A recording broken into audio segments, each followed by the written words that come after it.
नमस्कार, मैं हूं इंद्र मोह।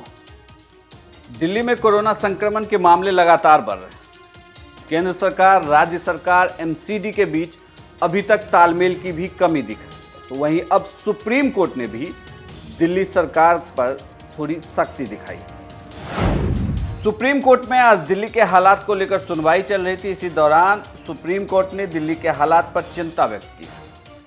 सुप्रीम कोर्ट ने राज्य सरकार से पूछा है कि आखिर दिल्ली में टेस्टिंग कम क्यों हो रही है। साथ ही सुप्रीम कोर्ट ने दिल्ली के अस्पतालों में शवों के रखरखाव को लेकर भी सरकार को फटकार लगाई। दिल्ली में जिस तरीके से शवों का रखरखाव किया जा रहा है वह काफी दुख देने वाला है।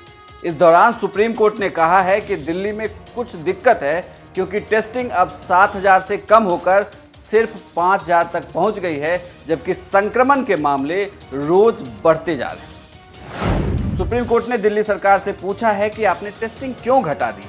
मुंबई और चेन्नई जैसे शहरों ने टेस्टिंग बढ़ा दी और आज 15 से 17,000 टेस्ट रोज कर रहे हैं, लेकिन दिल्ली की सरकार सिर्फ 5,000 टेस्टिंग ही करा रही है। सुप्रीम कोर्ट ने यह भी कहा कि जब देश में कोरोना वायरस के मामले रोज 10,000 से ज्यादा आ रहे हैं तो समझ में नहीं आ रहा कि दिल्ली सरकार ने टेस्टिंग घटाने का फैसला क्यों किया।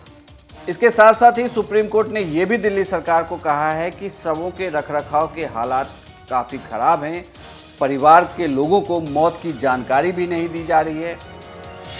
दरअसल जब यह सुनवाई चल रही थी तो सॉलिसिटर जनरल ने सुप्रीम कोर्ट को बताया है कि केंद्र सरकार की ओर से शवों को लेकर गाइडलाइंस जारी की गई।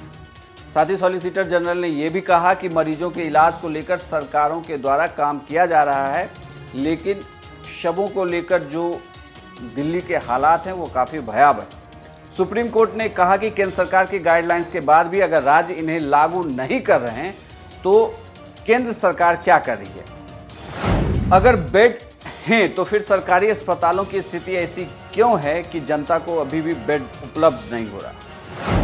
सॉलिसिटर जनरल ने सुप्रीम कोर्ट को यह भी कहा कि मीडिया रिपोर्ट्स में दिखाया जा रहा है कि शवों के साथ ही मरीजों का इलाज हो रहा है, जिसके बाद इस तरीके की खबर सामने आई और इन्हीं मीडिया रिपोर्ट्स के हवाले से सुप्रीम कोर्ट ने दिल्ली सरकार पर भी सख्ती जताई। जब सॉलिसिटर जनरल ने मीडिया रिपोर्ट्स का हवाला दिया तो इस पर दिल्ली सरकार के वकील ने कहा है कि एलजी ने इस मामले की जांच के लिए एक कमेटी बनाई है जो इस पूरे मसले को देख रही है। इस मामले में अब सुप्रीम कोर्ट ने दिल्ली, महाराष्ट्र, तमिलनाडु और बंगाल की सरकार को भी नोटिस जारी किया है, जिसमें सरकारी अस्पतालों की स्थिति को लेकर सवाल उठाए गए। इसके अलावा कई सरकारी अस्पतालों के डायरेक्टरों को भी नोटिस जारी किया गया है।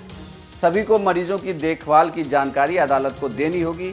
इसके अलावा अदालत ने केंद्र को भी नोटिस जारी करते हुए एक विस्तृत जवाब मांगा है, जिसमें मरीजों की देखभाल की पूरी गाइडलाइंस दी जाए।